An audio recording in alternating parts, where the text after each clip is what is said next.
Welcome back to the Denver Sports Betting Show. My Fight Squad never left, and this segment is brought to you by CD's Wings. Guys, this weekend is packed with sports. Be sure to get your wing order in early. And you guys remember from last week, we did the wing challenge.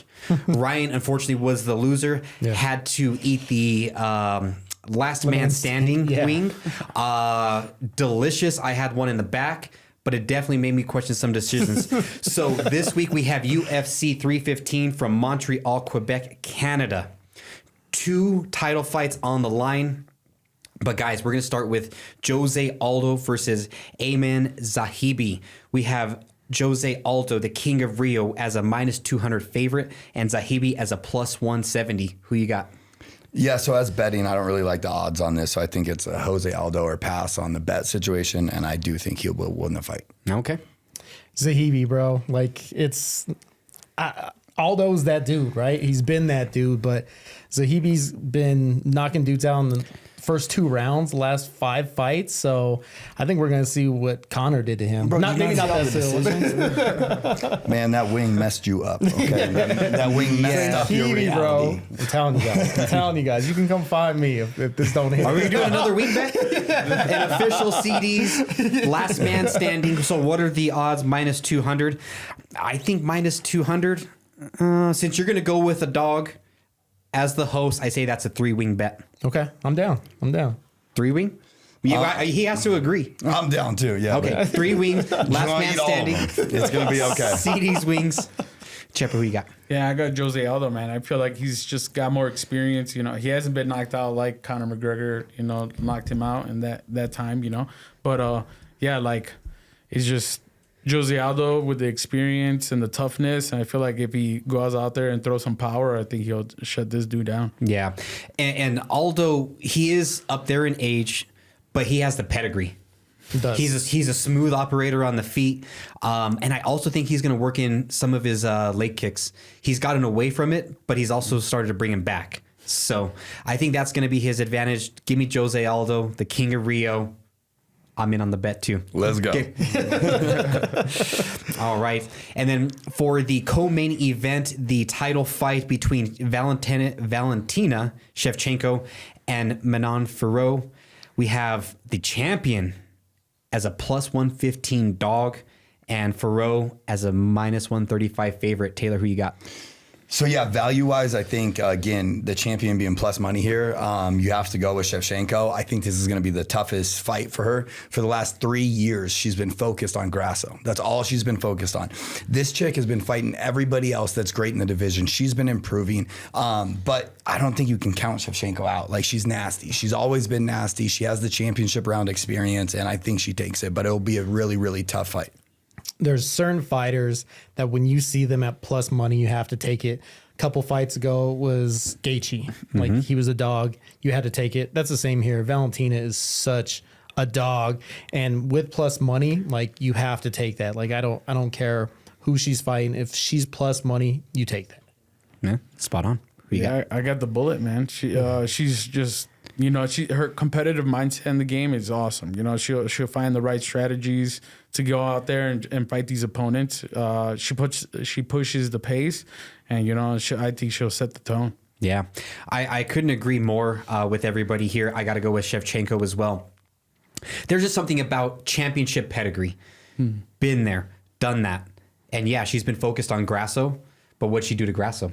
Right, she overcame. Yep. So much respect to her. And I really think that there is something to the fighting style differences. Fero is going to be a counterpuncher. I mean, she's got good striking and everything, but Shevchenko's just well-rounded. She's going to bring that well-rounded game to the fight. Since I guess you're our local fighter, you're our expert here. When somebody is more balanced, what does that do to the opposing fighter's mentality? Are you guys going to approach it like, man, I'm just going to focus on what I do great? Am I going to try and counter this person's other strength? Or, how do you approach that? What's your thoughts? Well, some fighters are different, right? Like me, it's about making it nasty, putting the dog out there, and Valentina looks like she puts more of like, these counter attacks together and shows the fighter that what they're throwing is not going to work on her. And then she'll start pushing her style and her kicks and her, her entries of everything she's been thrown out there, and I feel like that's what just makes her different than all the other fighters. She has that championship mindset, and she's always looking to win. Absolutely. So this is actually kind of interesting to me. When do you guys, kind of is it like mid-fight, like, okay, cool, I'm in the middle of round 1.5, now I can start doing what I want to do, or how does that? Man, that's a lot of thinking. So like I tell my corner to tell me the times, okay. just so time management and mat management, cage management, like how long you've been on the cage, how long you should have them on the cage, like breaking up the time, like even like there's like points inside the cage where there's a lining where it's not on the cage, but it's kind of like, we could say like 3 steps from the cage where it kind of, you could, dedicate, like kind of like scan where it's at, where the fight is taking, right? Or where it's like, okay, if I put too much pressure in, we're going to meet the cage. But if I fight them here, they're never going to use the cage to bounce off or to really see where they are in the cage. So I feel like every little thing works, or keeping it in the middle of the mat. Like there's some dudes who end up, throwing their strikes, get to the cage, and then you see them run straight back. And you're like, what they're doing is just they're using the cage management. They're not using the cage. They don't know how to fight on the cage. So they're like, I'm gonna stick in the middle, and then it's just what strategy you have against this fighter, and if it goes, hopefully you could do something to win the fight. Yeah, is there? Do the times in the octagon, do they go crazy slow or do they go crazy fast? They go fast, man, because you're consistently thinking of them and yourself, right. Like, okay, am I breathing correctly? Like sometimes I even hold my breath to hear their breath, like just to see who's breathing heavier, who's being more active. Sometimes I, like if they throw a 3 strike, I'll try to throw a 4 to 5 strikes, just to be ahead in like the numbers, of the strikes. The strike count, or how many leg kicks have I thrown, or how many times have I dirty boxed, anything kind of like every little strategy you just want to, meet. And then if you're putting on a show, because the UFC wants a show, like, are you setting up a knockout? Or you've got to impress the judges. Exactly. So, it's not a fight to the death. It's eventually the fight will end. And these 3 judges, crooked judges sometimes, my opinion, but they will judge you. So that's spot on. And Valentina being the champion that she is, I think that is the value there. So we're talking about the plus money. Everything that you just said, I feel like Valentina has it down. I mean, 100%. From somebody who is just a fan. I'm a big fan, but I'm just a fan at the end of the day. I think that's what she brings to the table. Taylor, as our local grappling expert, does Valentina have any advantage on the ground over Fero? No, I think you'll see Fero shoot. I think she'll try to bring it to the mat later in the fight. And I think that's where we see any grappling in this fight happen. So, yeah, I don't think she's going to play that game. Okay. Any last takes on this one? No, just once again, Valentina plus money. You have to take it. You have to. Yeah. Valentina plus money, have to take it. You heard the man. Get money, get paid, as my friend Gilly would say.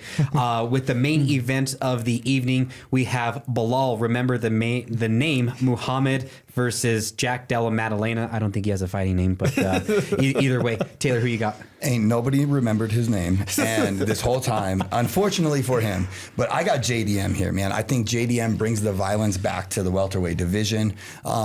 B team all day. Anybody that's working with Craig Jones, I'm gonna pick. He has an amazing sponsor, StreetX. StreetX, hit your boy up if you want to sponsor the show. I'm just saying. But JDM here all day, and I think this is where we see Balal fade off. Okay. Ooh, this is gonna be a tough one, man. Because JDM, man, like he that boxing he has, man, is crazy. But I feel Balal, man, he's just been on that next level, and he knows he has to because people talk so much about him, man. Like people hate on him. But like can figure him out though. So I'm going Balal. I think it goes to the ground, and then that's where JDM just. I don't think he has great. he has great ground game, but just not like Belal. Speaking of going to the ground, can we roll the clip over here? Okay, I wanted to prepare this clip here of JDM. Now, some say it's not real. Who knows? But if JDM's working on the mats like this, I think he might be prepared to go on the ground with Balal if he's doing this to Craig Jones over here. Craig Jones? I'm gonna take a page out of Connor. Who the is that? No, shit. Oh man, I can't. How you gonna say that about B team like that, man? How you gonna hit him like that, man? Come on, B team.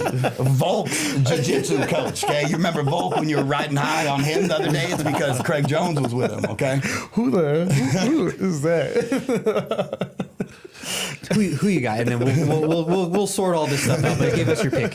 Yeah, I got Belal, man. I think he just pushes the right pace for the fights. You know, he's got good hands as well. You know, I think he does have somewhat of Canelo hands. You know, we'll find out this weekend. You know, if he does. But I think he has.